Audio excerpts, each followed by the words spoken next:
नमस्कार दोस्तों, आप सभी का स्वागत है हमारे YouTube channel BCS basic physics में। और आज के इस वीडियो में हम कक्षा 12 का टॉपिक लेकर चल रहे हैं डी ब्रोगली की परिकल्पना एवं द्रव्यों की द्वैत प्रकृति। इससे पहले मैं आपको बताता हूं प्रकाश की द्वैत प्रकृति के बारे में।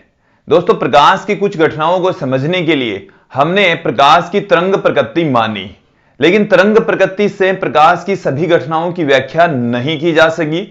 इसलिए मैक्स प्लांक ने यह बताया था कि जो प्रकाश है वो छोटे छोटे पार्टिकल्स के रूप में संचरित होता है, जिनको फोटोन कहा गया, और कुछ प्रकाश की घटनाएं उस कणीय प्रकृति के द्वारा समझाई गई। अर्थात ये हुआ कि प्रकाश की सभी घटनाओं को समझाने के लिए हमें तरंगीय तथा कणीय प्रकृति लेकर चलनी पड़ी, और कोई से भी एक प्रकृति के द्वारा प्रकाश की सभी घटनाओं को नहीं समझाया जा सका। तत्पश्चात हमने प्रकाश की कणीय तथा तरंगीय दोनों प्रकृति मानी, जिसको हम कहते हैं प्रकाश की द्वैत प्रकृति। तो प्रकाश द्वैत प्रकृति का होता है, अर्थात प्रकाश तरंग और कणीय दोनों प्रकृति प्रदर्शित करता है। यह हमने देख लिया, पढ़ लिया और हम जानते हैं। आज के इस वीडियो में हम देखेंगे कि जो डी ब्रोगली है, इन्होंने एक परिकल्पना की। देखिए, ये भी एक कल्पना ही है, और उन्होंने एक सूत्र प्रतिपादित किया दूसरे साइंटिस्टों के द्वारा दिए गए सूत्रों से।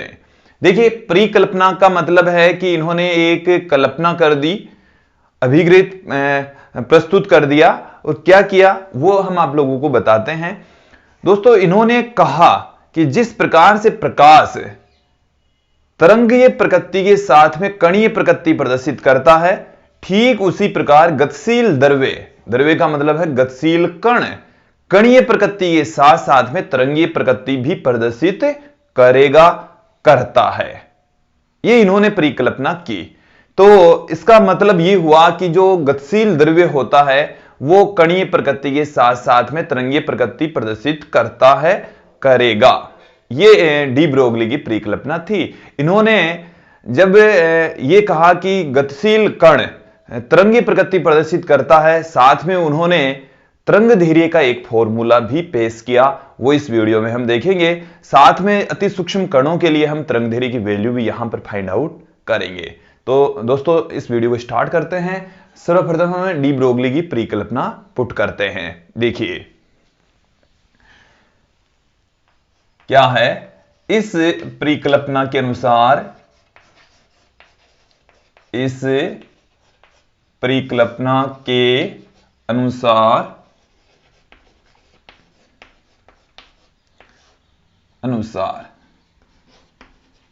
जिस प्रकार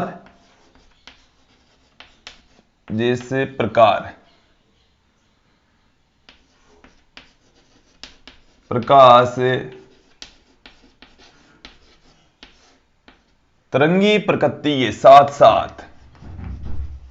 तरंगीय प्रकृति के साथ साथ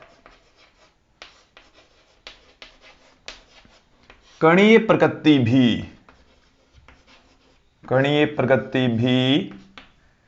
प्रदर्शित करता है,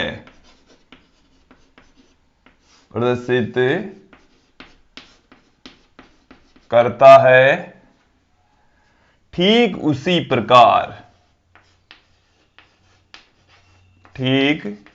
उसी प्रकार गतिशील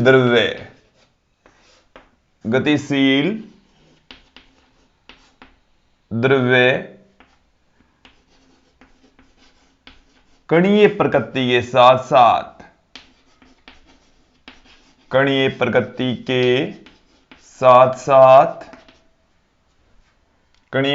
के साथ साथ तरंगीय प्रकृति भी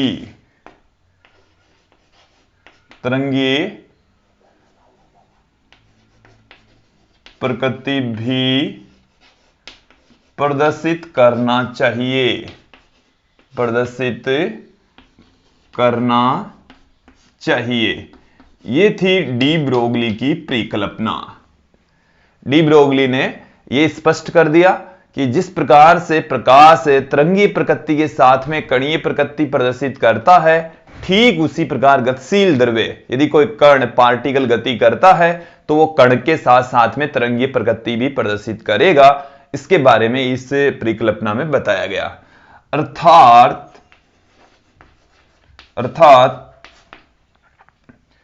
गतिशील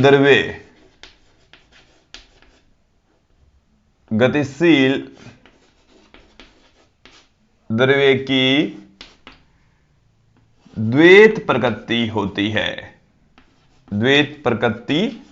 होती है। कण प्लस तरंग, कण तो होती है और साथ में तरंग प्रकृति होती है, ये कहा है डी ब्रोगली ने। अब इन्होंने अपनी परिकल्पना को सिद्ध करने के लिए तरंग धैर्य का, द्रव्य कणों के लिए जो तरंग धैर्य है उसका फॉर्मूला सबके सामने रखा। अल्बर्ट आइंस्टीन का द्रव्यमान ऊर्जा संबंध की सहायता से और मैक्स प्लांक के क्वांटम मॉडल दोनों की हेल्प से द्रव्य कण के लिए तरंग धैर्य का फॉर्मूला फाइंड आउट किया। देखेंगे आइंस्टीन के द्रव्यमान ऊर्जा संबंध से, आइंस्टीन के द्रव्यमान ऊर्जा संबंध से,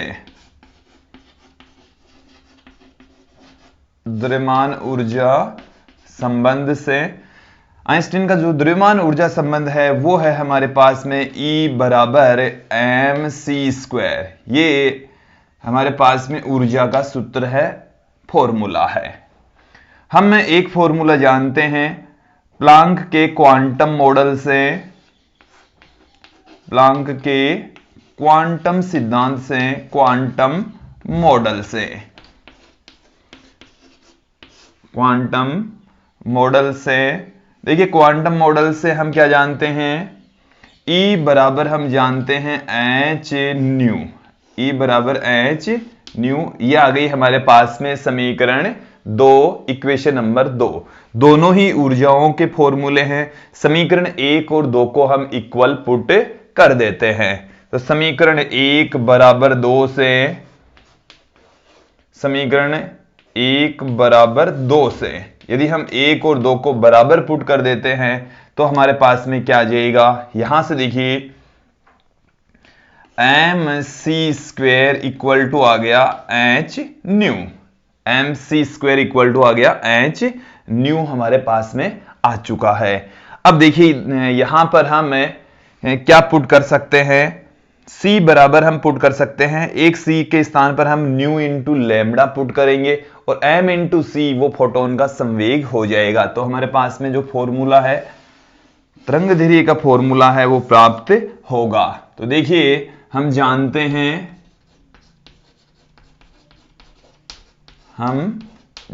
हैं कि c बराबर होता है न्यू लैम्डा, ये आवर्ती है, ये तरंग धैर्य है। c बराबर एक फॉर्मूला होता, सूत्र होता है न्यू लैम्डा, आवर्ती इंटू तरंग धैर्य, वो प्रकाश के वेग को प्रदर्शित करेगा। तो हमारे पास में यहां से आप देखेंगे इसी सूत्र को, फॉर्मूले को हम क्या पुट कर दे, mc² बराबर है h न्यू के, इसको हम ऐसे पुट कर दे mc इंटू सी बराबर h न्यू।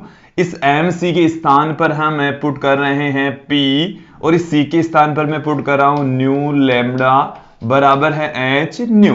तो यहां से न्यू कैंसिल हो गया, इस p को मैं इधर ले जाता हूं तो लैम्डा बराबर हमारे पास में आ गया है h अपॉन में p, h अपॉन में p, ये हमारे पास में आ गया है द्रव्य कणों की तरंग धैर्य। यहां पर मैंने क्या किया है, mc के स्थान पर ये मास है, ये वेलोसिटी है, यह है फोटोन का संवेग, फोटोन का संवेग जिसको हमने p से पुट कर दिया है, m इंटू सी के स्थान पर हमने p लिखा है।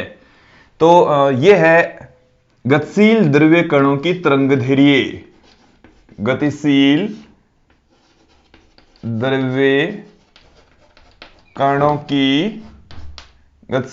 कणों की तरंग धैर्य है, गतिशील द्रव्य कणों की तरंग धैर्य का सूत्र है, फॉर्मूला है। तो दोस्तों यहां तक आप लोगों को समझ में आ गया होगा। Lambda equal to H upon में पी, गतिशील द्रव्य कणों की तरंग धैर्य, इसको हम डी ब्रोगली तरंग धैर्य भी कहते हैं। इसे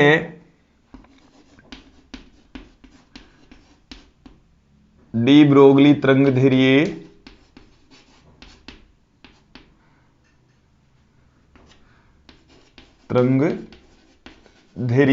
और द्रव्य तरंगों की तरंग धैर्य भी कह सकते हैं, द्रव्य तरंगे कह सकते हैं, द्रव्य तरंग धैर्य भी इसको कहा जाता है।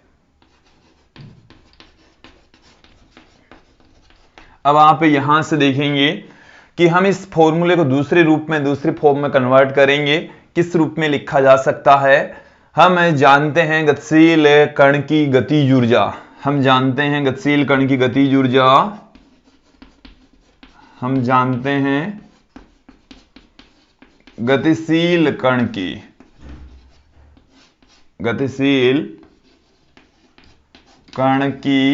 गतिज ऊर्जा, गतिशील कण की जो गतिज ऊर्जा है के बराबर हम फॉर्मूला जानते हैं 1/2 mv² जानते हैं। इसे हम इस तरीके से पुट कर सकते हैं p²/2m, क्योंकि m से जब ऊपर नीचे गुणा करेंगे तो ऊपर हो गया m² v² और m² v² की जगह हो गया p², नीचे m से गुणा किया वो m नीचे पढ़ाई है। तो k इक्वल टू हम फॉर्मूला जानते हैं p² अपॉन में 2m, गतिज ऊर्जा का ये सूत्र है। अब यहां से आप देखेंगे कि मैं इस फॉर्मूले को p² बराबर क्या लिख सकता हूं? 2mk, p² बराबर 2mk लिखा जा सकता है। तो p बराबर क्या आ जाएगा हमारे पास में? अंडररूट में 2mk, अंडररूट में 2mk इसको लिख सकते हैं। तो द्रव्य कणों की तरंग धैर्य क्या आ जाएगी? तो द्रव्य कणों की तरंग धैर्य कितनी आ जाएगी? इसके हिसाब से P की वैल्यू यहां पर हम पुट कर देते हैं तो हमारे पास में लैम्बडा का एक अन्य फॉर्मूला सामने आ जाता है h अपॉन में अंडररूट में 2mk। ये हमारे पास में एक द्रव्य कणों की तरंग धैर्य का अन्य सूत्र प्राप्त हो जाता है। इस फॉर्मूले को हम आवेशित कणों के लिए, गतिशील आवेशित कणों के लिए दूसरी फॉर्म में भी कन्वर्ट कर सकते हैं। यहां पर आप लोगों को इस फॉर्मूले को अच्छे से समझ लेना है। लैम्बडा है गतिशील द्रव्य कणों की तरंग धैर्य, h यहां पर प्लांक नियतांक है जिसकी वैल्यू 6.62 × 10⁻34 जूल × सेकंड होती है। ये p है गतिशील द्रव्य कणों का संवेग, और यदि गतिशील द्रव्य कणों का द्रव्यमान और गतिज ऊर्जा दे रखी है तो लैम्बडा को हम h अपॉन में √2mk के इक्वल भी पुट कर सकते हैं दोस्तों। तो इस सूत्र को हम दूसरी फॉर्म में कन्वर्ट करते हैं। तो देखिए हम यहां से इनको हटाकर दूसरी फॉर्म में इनको कन्वर्ट, दोस्तों हमारे पास में तरंग धैर्य का फॉर्मूला ये आ चुका है, lambda equal to h upon में p। इस फॉर्मूले को हमने इस फॉर्म में भी कन्वर्ट कर दिया था, lambda equal to h upon में √2mk, जहां k गतिज ऊर्जा थी, k जहां क्या है? गतिज ऊर्जा। अब दोस्तों इस फॉर्मूले को हम दूसरी फॉर्म में कन्वर्ट करेंगे कि यदि आवेशित कण को जो गतिज ऊर्जा है वो विद्युत ऊर्जा से प्राप्त होती हो, कि आवेशित कण की जो गतिज ऊर्जा है यदि विद्युत ऊर्जा से प्राप्त हो तो उस कंडीशन में हम इस फॉर्मूले को किस फॉर्म में लिख सकते हैं वो आप यहां पर अब देखेंगे। कि यदि आवेशित कण को गतिज ऊर्जा, यदि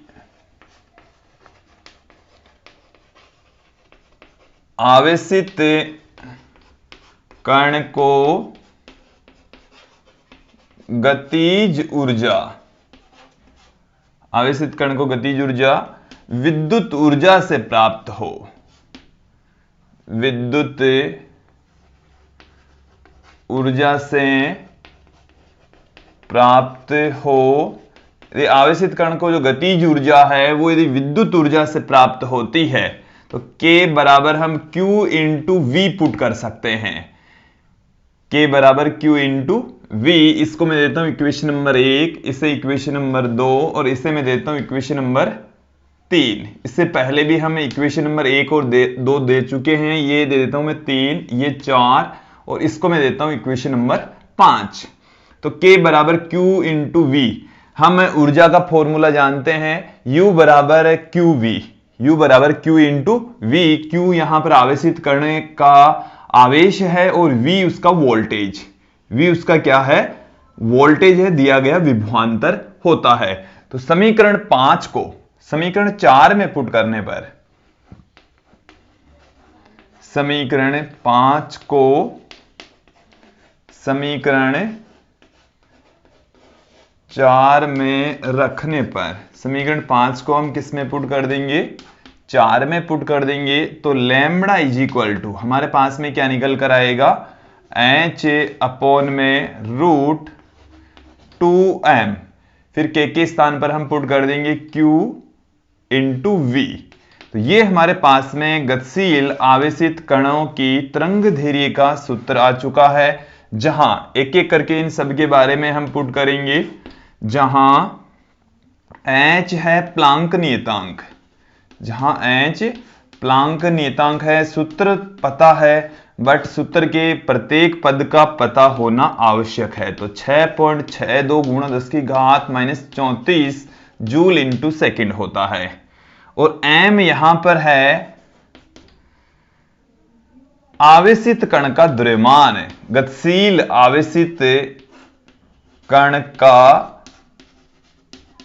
आवेशित कण का ये द्रव्यमान है।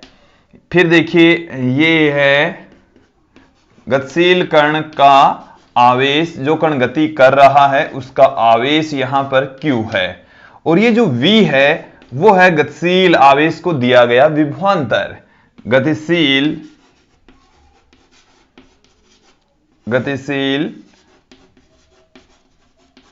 आवेश को दिया गया विभवांतर,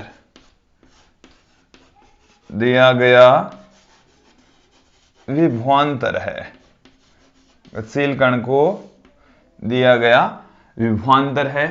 अब हम विभिन्न कणों की तरंगदैर्घ्य के फॉर्मूले फाइंड आउट करेंगे। जो डी ब्रोगली तरंगदैर्घ्य है उसी सूत्र के अंदर है, इलेक्ट्रॉन के लिए, प्रोटॉन के लिए, न्यूट्रॉन के लिए, न्यूट्रॉन के लिए, किसी गैसीय कण के लिए हम यहां पर तरंगदैर्घ्य फाइंड आउट करने वाले हैं। तो गतिशील आवेशित कणों की तरंगदैर्घ्य, गतिशील आवेशित कणों की तरंगदैर्घ्य, गतिशील आवेशित कणों की तरंगदैर्घ्य सबसे पहले हम ज्ञात करते हैं इलेक्ट्रॉन के लिए। हम आवेशित कण ले लेते हैं इलेक्ट्रॉन। तो इलेक्ट्रॉन के लिए हमारे पास में क्या हो जाएगा, इलेक्ट्रॉन की डी ब्रोगली तरंगदैर्घ्य। तो इलेक्ट्रॉन की डी ब्रोगली तरंगदैर्घ्य, डी ब्रोगली तरंगदैर्घ्य क्या हो जाएगी। तो देखिए हमारे पास में फॉर्मूला ये है, lambda equal to H upon में रूट 2m QV। तो लैम्बडा इक्वल टू हमारे पास में है H अपॉन में अंडररूट में 2m QV, ये फॉर्मूला है। अब इलेक्ट्रॉन के लिए हम यहां पर सबकी वैल्यू पुट कर देंगे। सबका यदि यहां पर पुट करते हैं तो हमें क्या प्राप्त होगा, देखिए मैं सीधी वैल्यू पुट कर रहा हूं। H का मान होता है 6.62 गुणा 10 की घात -34। फिर यहां पर आप देखेंगे अंडररूट में जो वैल्यू है वो पुट करते जाइए 2। ये यहां पर है मास ऑफ इलेक्ट्रॉन, और मास ऑफ इलेक्ट्रॉन होता है 9.1 इंटू 10⁻31 किलोग्राम। क्यू है चार्ज ऑफ इलेक्ट्रॉन, जो कि होता है 1.6 इंटू 10⁻19 कूलाम, और V है इलेक्ट्रॉन को दिया गया विभवांतर, इलेक्ट्रॉन को दिया गया विभवांतर जिसको हमने कैपिटल V से लिखा है। जब दोस्तों यहां से हम कैलकुलेशन करेंगे तो हमारे पास में लैम्बडा का जो मान है वो आएगा 12.27 एंगस्ट्रॉम बट्टे में अंडर रूट में वी। एंगस्ट्रॉम आप जानते ही हैं 10 की घात -10 मीटर होता है। एंगस्ट्रॉम है यह गतिशील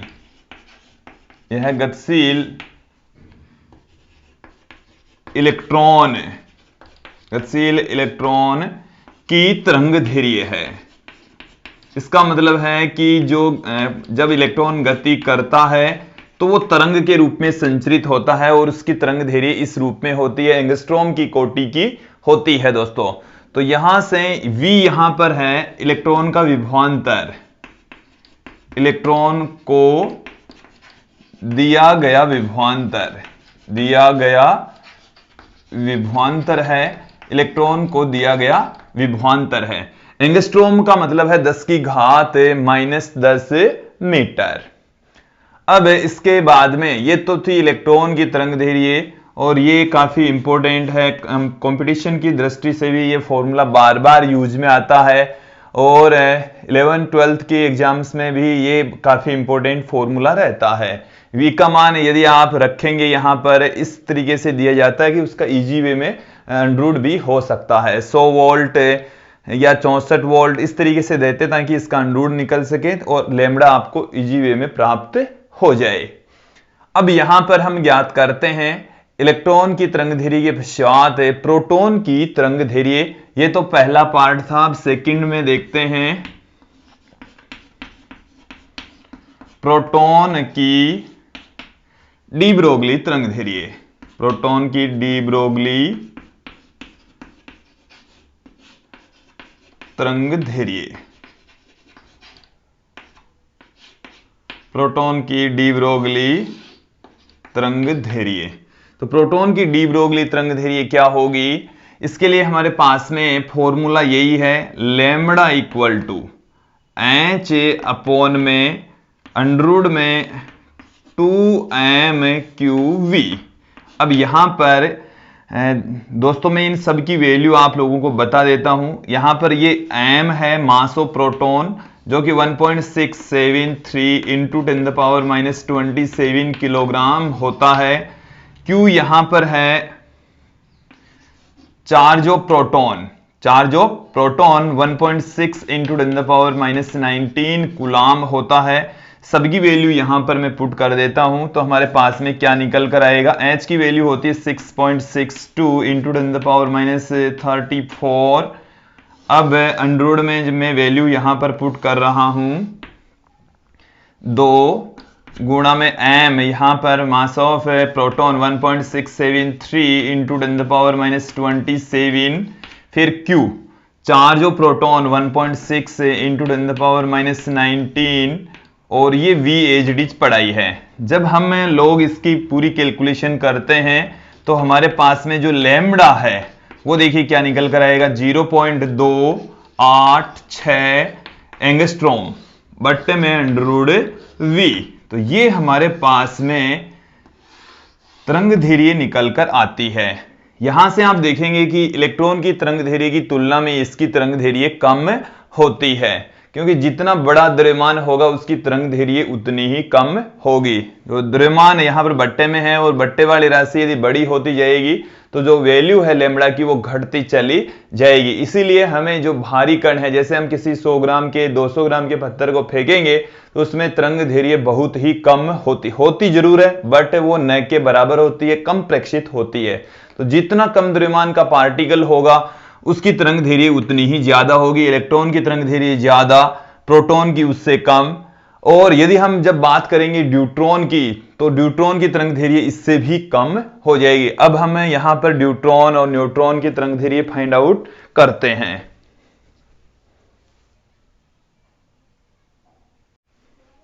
दोस्तों अब यहां पर हम तीसरा पार्टिकल लेते हैं, ड्यूट्रॉन की तरंगदैर्घ्य। ड्यूट्रॉन की तरंगदैर्घ्य हमारे पास में लैम्बडा का फॉर्मूला है लेमड़ा हमने देख लिया है एच अपॉन में अंडररूट में 2m⁴v, ये फॉर्मूला है।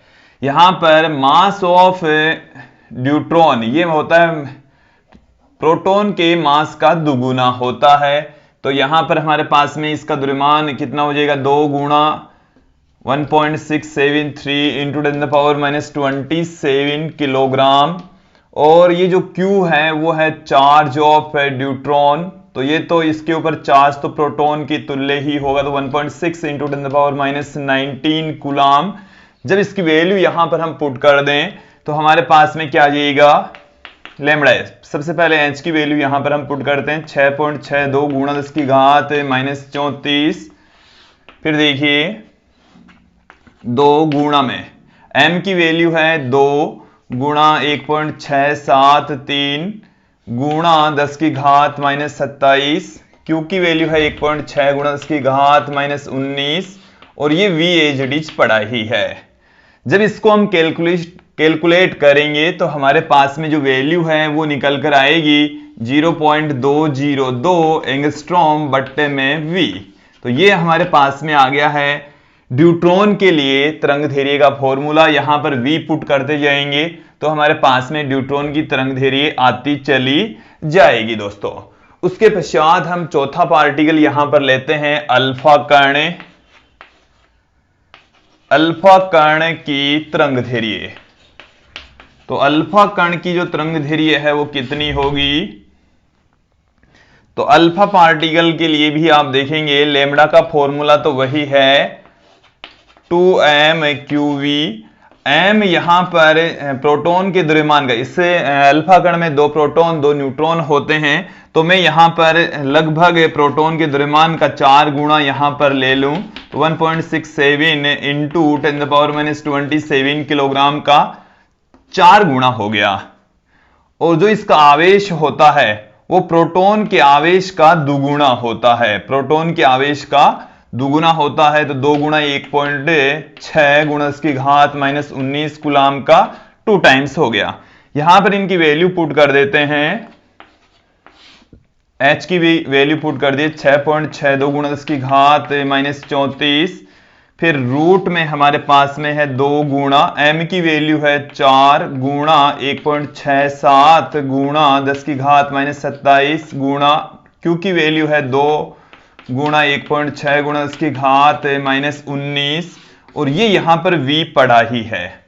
हमारे पास में लेमड़ा कितना निकल कर आएगा, यहां से लेमड़ा निकल कर आया था 0.202। यहां पर एक 4 एक्स्ट्रा आ रहा है रूट में, तो इसका आधा रूट में से बाहर निकलेगा, 2 बाहर आ जाएगा, 2 का जब इसमें भाग लगाएंगे तो इसका आधा हो जाएगा 1.01 एंगस्ट्रॉम बट्टे में V।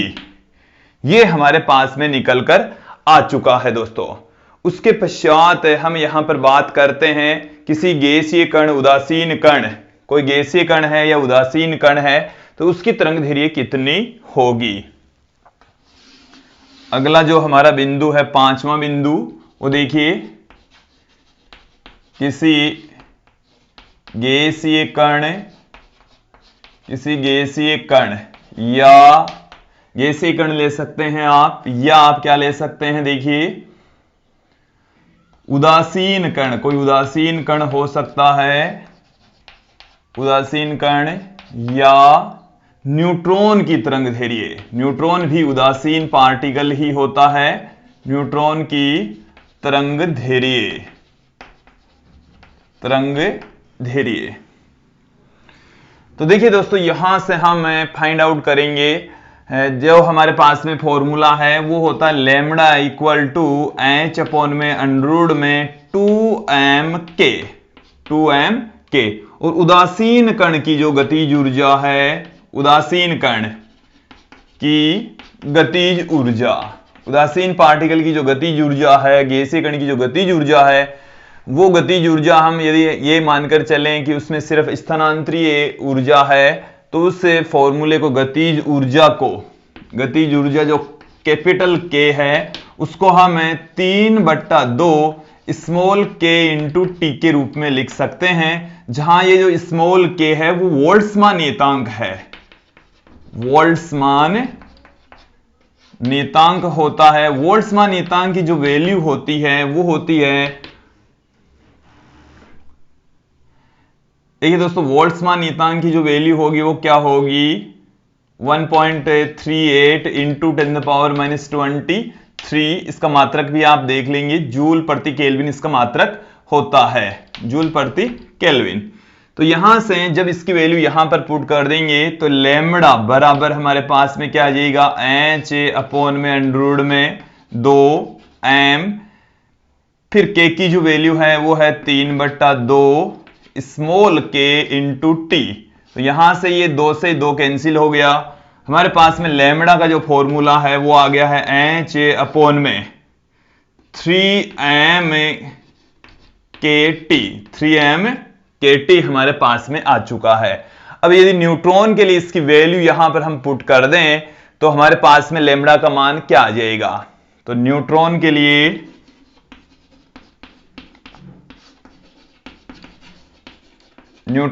देखिए, न्यूट्रॉन के लिए जो द्रव्यमान है 1.675 इंटू 10⁻⁻27 किलोग्राम, के की वैल्यू ये है, एच हम जानते ही हैं, लेमड़ा का मान क्या निकल कर आएगा, ये एच की वैल्यू है 6.62 इंटू 10⁻⁻34 अपॉन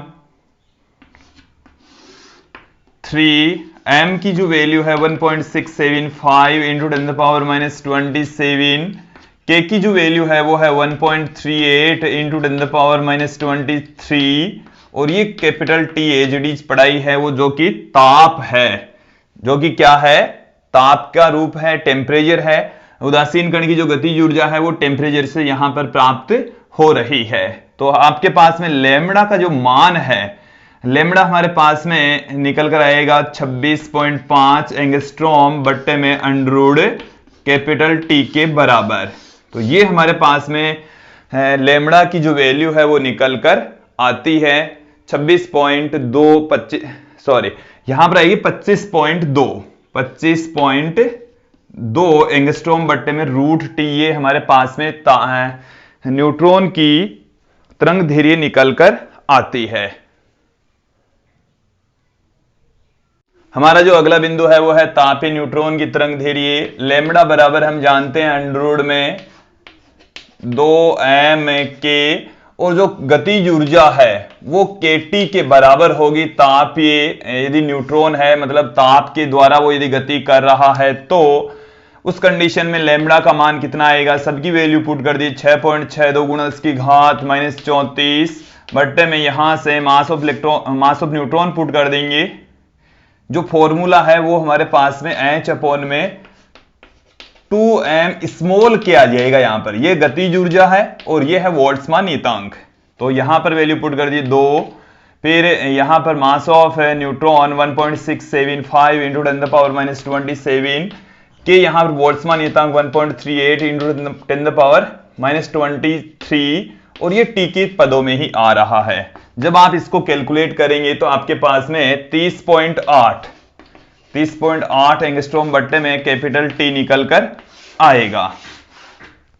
तो दोस्तों इस वीडियो में आपने देखा, काफी लंबा वीडियो हो गया है, इस वीडियो में आपने देखा कि डी ब्रोगली की परिकल्पना क्या है और विभिन्न प्रकार की जो पार्टिकल्स जब गति करते हैं तब उनकी तरंग दैर्घ्य क्या होती है। तो आज के इस वीडियो में इतना ही, धन्यवाद दोस्तों।